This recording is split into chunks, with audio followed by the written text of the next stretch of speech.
ne ratez aucune de nos vidéos, n'oubliez pas de vous abonner et d'activer la cloche. Le gouvernement et la minorité présidentielle sont prêts à prendre toutes les libertés avec les procédures de l'Assemblée nationale pour empêcher de réouvrir le débat sur la réforme des retraites. C'est ce qu'a réussi à démontrer le groupe parlementaire La France Insoumise cette semaine. Un coup politique, mais sur fond d'une défaite législative. Tout ça peut paraître compliqué, mais ce qu'on vient de voir, c'est une instrumentalisation politique du bureau, de faire en sorte qu'une proposition de loi sur l'abrogation de la réforme des retraites ne puisse jamais venir à l'Assemblée. Et là, on a franchi une ligne rouge totale. Comment s'y sont-ils pris? On pourrait presque dire qu'ils ont suivi une démarche scientifique. Ils ont proposé une loi d'abrogation de la retraite à 64 ans, qui avait déjà été proposée il y a quelques mois, sans varier un seul paramètre, juste pour voir comment allaient réagir les instances de l'Assemblée nationale dirigées par les macronistes. Et là, bingo, ils ont mis en évidence que la Macronie change les règles en cours de route. On est dans une situation totalement lunaire, c'est-à-dire que la présidente de l'Assemblée décide elle-même, de s'extraire du règlement de l'Assemblée nationale. Vous comprendrez que c'est extrêmement grave en termes de jurisprudence. Les règles, vous savez, c'est ma boussole. C'est un peu obscur? Je vous explique. Préparez-vous à bien vous prendre la tête avec plein de flashbacks. Ah, c'est mieux qu'un Nolan.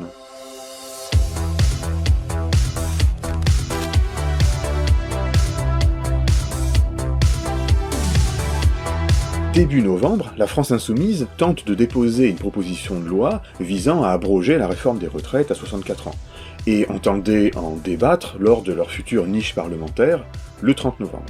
Mais mercredi, le bureau de l'Assemblée a considéré le texte comme financièrement irrecevable.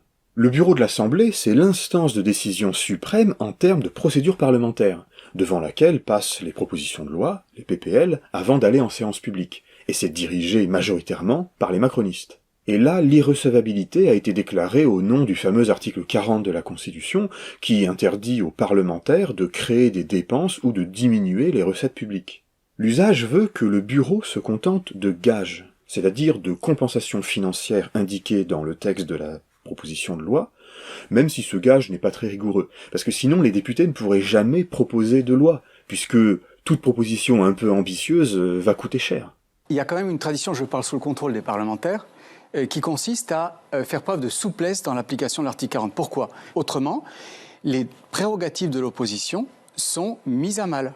Elles sont mises à mal aujourd'hui dans cette mandature, mais elles pourront l'être aussi demain par jurisprudence. Donc habituellement, on n'applique pas strictement l'article 40, notamment pour les niches parlementaires. Ça, c'est l'acte 3. Avant d'y venir, il faut que je vous rafraîchisse la mémoire sur l'acte 1 et que je vous parle de l'acte 2, qui est passé un peu inaperçu médiatiquement. Donc acte 1. Nous sommes en mai-juin. Le groupe Lyotte cherche à faire adopter une proposition de loi pour abroger la réforme qui vient de passer par 49.3. Le gouvernement y voyait un risque que l'Assemblée se prononce enfin véritablement sur la réforme des retraites. Pour les différentes scènes de ce premier acte, je vous renvoie à plusieurs On sort les dossiers. Liberté prise avec les pratiques habituelles du Parlement, voire véritable coup de force juridique, j'expliquais comment la minorité présidentielle avait empêché cette PPL d'arriver dans l'hémicycle.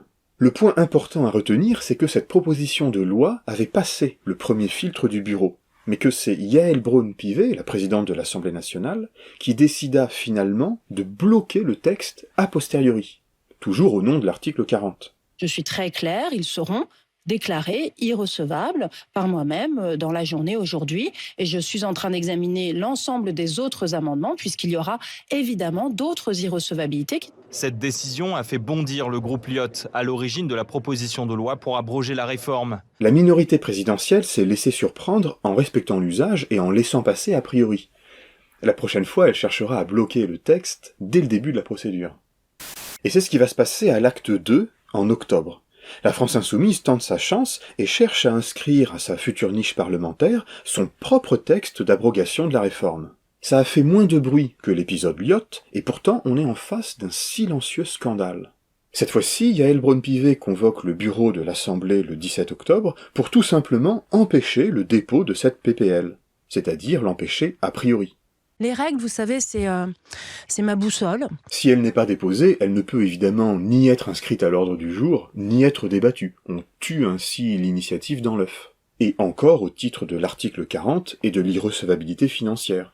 Revenir sur la réforme va provoquer des dépenses publiques. Pourtant, la France insoumise avait prévu des gages, des compensations financières par des cotisations sur les dividendes ou par des hausses de cotisations vieillesse sur les hauts revenus.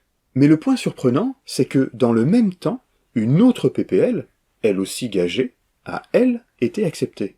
Dans un billet pour Atlantico, Samuel Le Goff, consultant spécialiste du fonctionnement du Parlement, justifie le refus pour irrecevabilité financière de la PPL d'abrogation de la réforme des retraites, mais observe que là où la décision est plus contestable, c'est que dans le même paquet de propositions de loi que LFI veut mettre à l'ordre du jour le 30 novembre, il y en a une qui, manifestement, augmente les dépenses publiques.